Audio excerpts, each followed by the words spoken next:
11월 8일 법률방송 로투데이 시작하겠습니다. 첫 소식입니다. 오늘 국회에서 열린 사법개혁특별위원회 전체 회의에서 안철상 법원행정처장이 사법행정권 남용 특별재판부 설치는 위헌 소지가 있다는 의견을 밝혔습니다.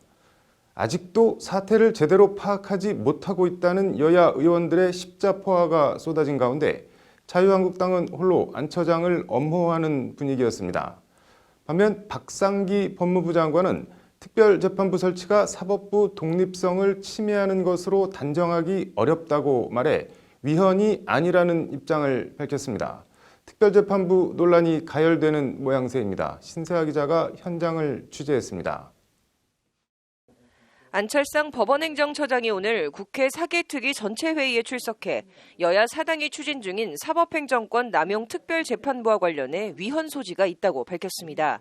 안 처장은 위헌 소지가 있다는 것이 법원행정처의 공식 의견이냐는 자유한국당 곽상도 의원의 질의에 그렇다, 행정처의 의견이라고 분명하게 답변했습니다.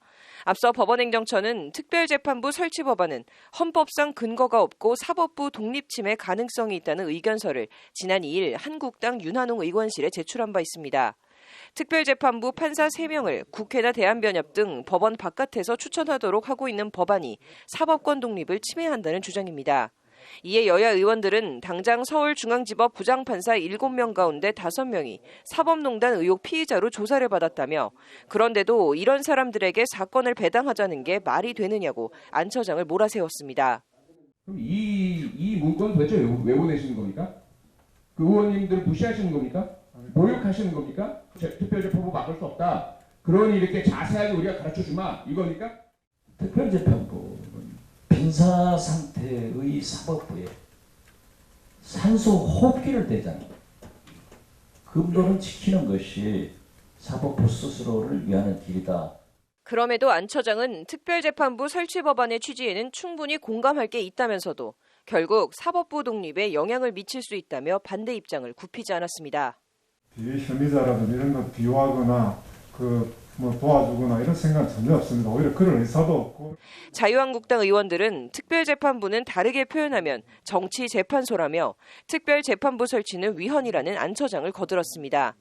그러나 박상기 법무부 장관은 오후에 속개된 회의에 출석해 안철상 법원행정처장과 완전히 상반되는 견해를 밝혔습니다. 박 장관은 특별재판부 설치는 위헌이 아니며 국회의 입법 재량권 안에 포함될 수 있다고 보느냐는 박주민 더불어민주당 의원의 질의에 그렇게 검토했다고 말했습니다. 법무부는 앞서 특별재판부 설치 법안에 대해 위헌 소지가 없으며 사법부 독립성의 본질을 침해하는 것으로 단정하기 어렵다는 의견서를 국회에 제출한 것으로 알려졌습니다. 대법원과 법무부, 사법부와 행정부가 특별재판부 설치를 놓고 180도 다른 의견을 분명히 드러낸 겁니다. 앞으로 사개특위 논의가 어떻게 전개될지 주목됩니다. 사개특위는 매주 전체 회의와 검경 및 법원개혁 소위원회 등 2개 소위원회를 정기적으로 열고 오는 20일에서 21일 공청회를 개최하며 논의에 속도를 낼 계획입니다. 법률방송 신세아입니다. 대기업들이 본사 앞에서 집회를 열지 못하도록 집회 신고를 선점하는 이른바 유령 집회, 알박기 집회에 철퇴를 내리는 대법원 판결이 나왔습니다. 앵커 브리핑입니다. 국내 재벌 서열 2위 현대자동차라고 합니다. 2016년 4월 현대차 본사 앞에서 현대차 보안관리팀장인 황모 씨가 신고한 집회가 열렸다고 합니다. 신고된 집회명은 성숙한 집회 만들기였다고 합니다. 성숙한 집회 만들기 집회. 이 집회가 마음에 들지 않는 사람들이 꽤 있었던 모양입니다. 43살 고모 씨 등 유성기업 범시민대책위 회원 25명이 이 집회 현장에 무단으로 끼어들어 유성기업 사태에 대한 현대차의 책임을 묻는 기자회견을 진행했다고 합니다. 고 씨는 경찰의 5차례 해산 명령에도 불응하고 계속해 기자회견을 진행했고 결국 고 씨는 집회 및 시위에 관한 법률상 집회 방해 등 혐의로 재판에 넘겨졌습니다. 재판에서는 현대차 직원들이 신고한 집회가 집회 방해죄의 보호 대상인 평화적인 집회에 해당하는지가 쟁점이 됐습니다. 집시법 3조는 폭행이나 협박 등의 방법으로 평화적인 집회를 방해한 경우 3년 이하의 징역이나 300만 원 이하의 벌금형으로 처벌하도록 하고 있습니다.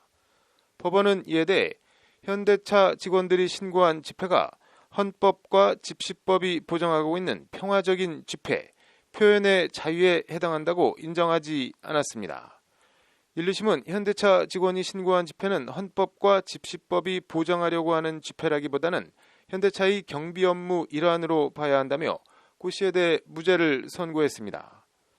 현대차 측의 선행신고로 현대차와 관련 있는 5개 집회나 시위를 주최하고자 하는 개인이나 단체가 현대차 본사, 정문 앞 등을 집회 장소로 선택하지 못하게 되는 것은 집회의 자유에 대한 중대한 제한이라는 것이 재판부 지적입니다. 그리고 대법원은 오늘 원심 판결에 관련 법리를 오해한 잘못이 없다며 무죄를 그대로 확정했습니다. 경찰에 따르면 2014년부터 올 10월까지 현대차 본사 인근에 신고된 집회 건수는 총 2,680건으로 이 중 83%에 해당하는 2,232건이 현대차 측이 신고한 집회로 나타났습니다. 현대차 본사 부근 집회 18건 이상은 현대차 측이 신고한 셀프 집회라는 얘기입니다. 그러나 현대차 측이 실제로 연 집회는 신고 집회의 절반도 되지 않는 것으로 나타났습니다. 재벌 서열 1위 삼성도 현대차보다 더하면 더하지 절대 덜하지 않습니다. 같은 기간 서울 서초동 삼성그룹 본사 인근에 신고된 집회 1,333건 중 73.7%에 해당하는 983건이 삼성 입주관계사 직장협의회가 신고한 집회였습니다. 이렇게 신고된 집회가 실제로 열린 사례는 2014년 38건, 2015년 10건, 2018년 단 9건에 불과했습니다. 대기업의 집회 선점 관행은 헌법이 보장하는 집회의 자유를 침해하는 행위다. 고 씨를 변호한 탁선호 변호사의 말입니다. 뭐가 캥겨서 그렇게 셀프 유령 알박기 집회 신고를 하는지, 집회 신고를 선점해 집회를 막을 게 아니라 집회를 열 일을 만들지 않으면 되지 않는가 하는 생각입니다. 앵커 브리핑이었습니다.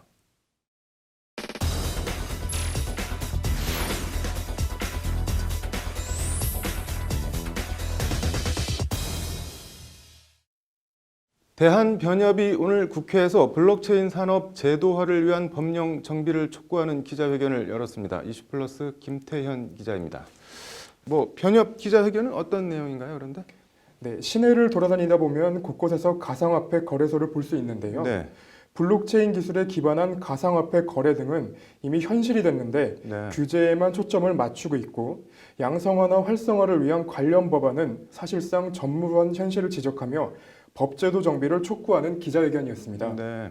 우리나라 기술, 시장 등에 있어 다른 국가들보다 블록체인 산업을 발전시키기 유리한 요건을 갖추고 있음에도 법 제도상의 한계 때문에 시대의 흐름에서 뒤처지게 될 것이 심히 우려된다는 것이 김현 변협회장의 말입니다. 네, 그래서 구체적으로 뭘 어떻게 하자고 하던가요? 네, 크게 4가지인데요. 네. 먼저 암호화폐 거래소 운영 자격 요건, 그리고 이용자 보호 방안 등을 담은 관련 법안을 만들어야 한다. 네. 그리고 이를 바탕으로 외국 환거래법에 따른 신고 등 절차를 마치는 것을 전제로 국내 국외 간 암호화폐 등 거래를 적법하게 할 수 있도록 허용해야 한다는 것이 김현 변협회장의 제안입니다. 네.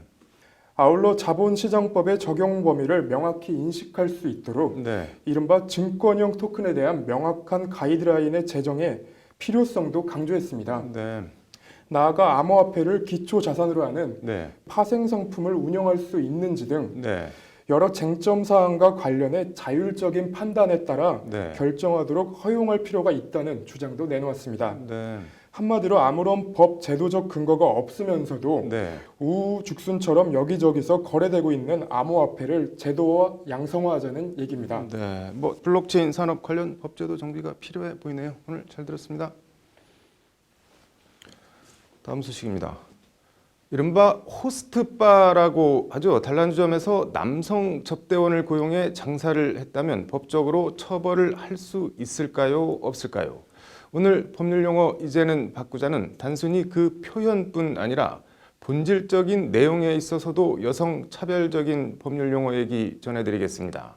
장한지 기자입니다. 지난 2011년 남성 접대원을 고용해 장사를 하던 서울 논현동 A단란주점이 풍기문란을 사유로 영업정지 2개월을 맞은 적이 있습니다. 식품위생법은 흔히 룸살롱이라고 하는 유흥주점에 대해서만 유흥종사자를 고용할 수 있도록 하고 있습니다. 그러나 이 단란주점은 영업정지 2개월 처분이 부당하다며 서울행정법원에 소송을 냈고 법원은 단란주점 손을 들어줬습니다. 남자가 여자 손님과 함께 술을 마시거나 노래를 불러 접객 행위를 하는 것은 풍기문란 행위에 해당한다고 볼 수 없다는 것이 재판부 판단입니다. 언뜻 이해가 가지 않는 판결이지만 법령 구절을 따라가면 이 같은 결론에 이를 수밖에 없습니다. 식품위생법 시행령 제22조는 유흥종사자란 손님과 함께 술을 마시거나 노래 또는 춤으로 손님의 유흥을 돋우는 부녀자인 유흥접객원을 말한다고 규정하고 있습니다. 부녀자, 즉 여성만 유흥종사자로 규정하고 있어 남성접객원은 법적으로는 원천적으로 성립할 수 없게 되어 있는 겁니다. 옛날에는 그런 차별 시대가 굉장히 많이 있긴 했었지만 지금은 이제 많이 풀어지긴 했잖아요. 그런데 그럴지라도 아직도 그런 단어가 사용된다는 것 자체가 아직은 풀어지지 않은 거니까 이거를 지금 많이 시대가 변했는데도 불구하고 그런 용어들이 사용되고 있다는 게 좀 불합리하고 부당하다고 여겨지고 좀 변화해야 한다고 생각하고 있습니다. 식품위생법 시행령 유흥접객원 부녀자뿐만 아니라 우리 법전에는 이처럼 여성차별적 용어들이 곳곳에 있습니다. 영화비디오법과 음악산업법에는 접대부라는 표현이 등장합니다. 접대부, 단어 자체가 며느리 부를 쓰고 있습니다. 접대하는 사람은 여성이라는 편견이 반영된 단어입니다. 우리가 순화한 용어로는 접객인 또는 접객원으로 했는데요. 이게 순화해놓은 지는 오래됐지만 실제 쓰이지는 않죠, 거의. 출입국관리법 시행규칙 등에 나오는 율락이라는 단어도 마찬가지입니다.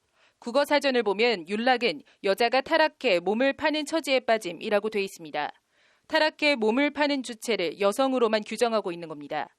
지난 2004년 성매매 특별법이 제정되며 사라지긴 했지만 율락행위 등 방지법처럼 아예 법 이름이 율락이었을 정도로 율락이라는 용어는 우리 법전에 스스럼없이 쓰이고 있습니다. 전반적인 문제이죠. 고정관념 있잖아요. 특정 직업은 여성만의 직업인 것처럼 혹은 또 반대로 남성만의 직업인 것처럼 이렇게 인식하고 그에 따른 표현들을 그냥 일상적으로 사용하고 있는 그런 것들이 너무 많으니까. 법은 현재와 미래에 대해 규정하고 과거에 대해 규정하지 않는다. 유명한 법 격언입니다.